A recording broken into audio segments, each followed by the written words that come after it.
Okay, so here's the beat. Spoilers ahead.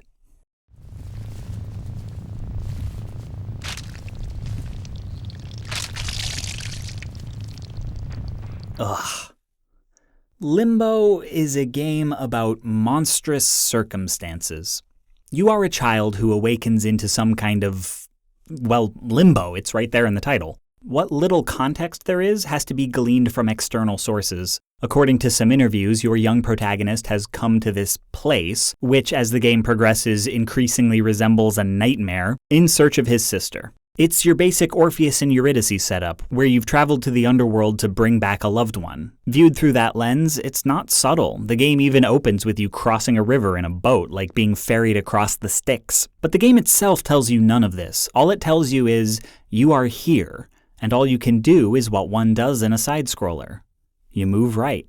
Limbo is, in the loosest sense, a puzzle platformer, one that reveals a danger to be avoided or a puzzle to be solved, typically by murdering you once and making you try again. This communicates how the game needs to be played, and tonally, this is how the game communicates hostility. Before you see another living creature, you will see your character crushed, suffocated, and decapitated many times. When you finally do see life, it's things like the lost boys of this perverted Neverland who've gone full Lord of the Flies, leeches that control your mind and try to get you to kill yourself, and the spider. There is life here, but it is cruel and it wants to kill you. Not because it hates you, but because that's just what it does. It is indifferent and it survives by making other things die. And in this place, the only way past a giant spider is with violence. You take a bear trap, the likes of which have killed you how many times, and you take off some of its legs. 1, 2, 3. This is how it is here.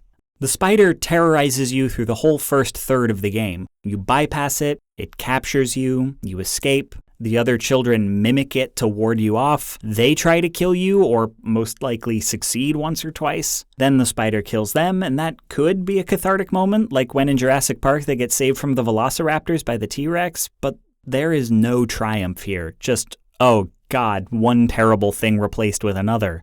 And then you think you're free, but you come up on this pit of spikes you just can't get past, and Jesus, there it is, behind you, gasping its last and still trying to kill you. And you realize that there is no way through this but to grab and pull.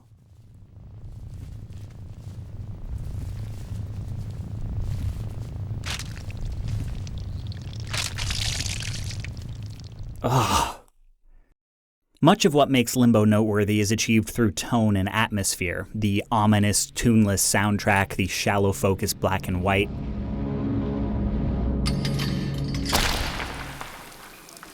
But I want to talk about game feel.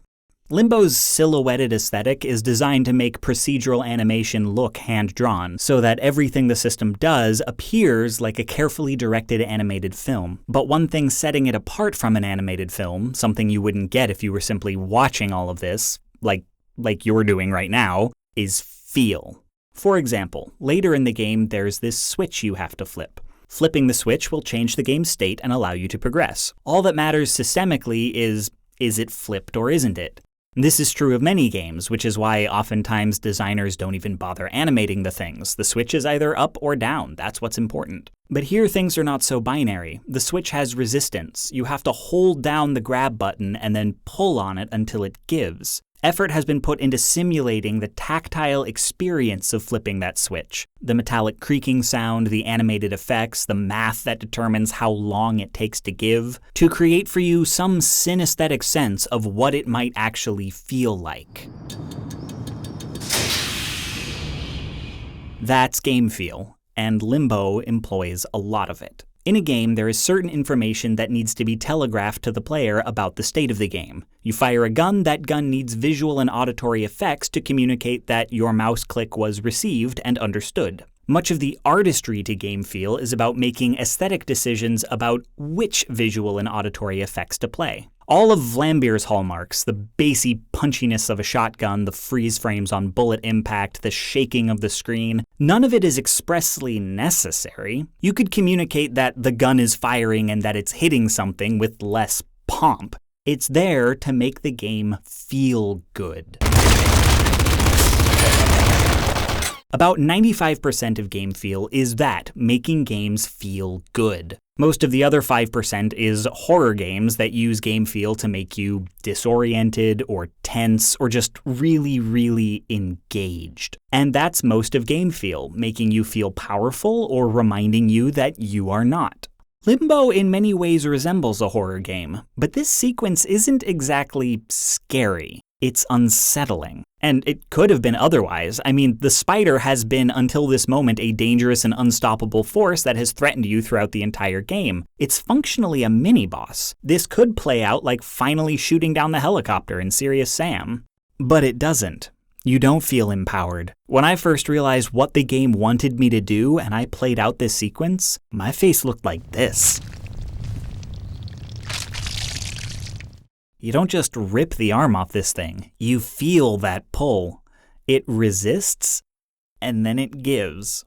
And then you feel the weight of rolling that spider's oblong body forward because you've come to understand that this is the only way to move right.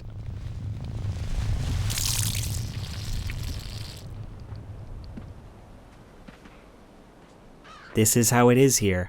This is why the other children are the way they are. The only way to exist in a world this cruel is to become cruel. And that's not awesome. It's mortifying. You're not powerful. You're not leveling up. You are being consumed.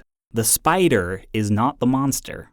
For Limbo, it's not enough to look and sound hostile. The game is trying to be, through the screen and the keyboard, physiologically hostile, which will hopefully come together into making it feel emotionally hostile.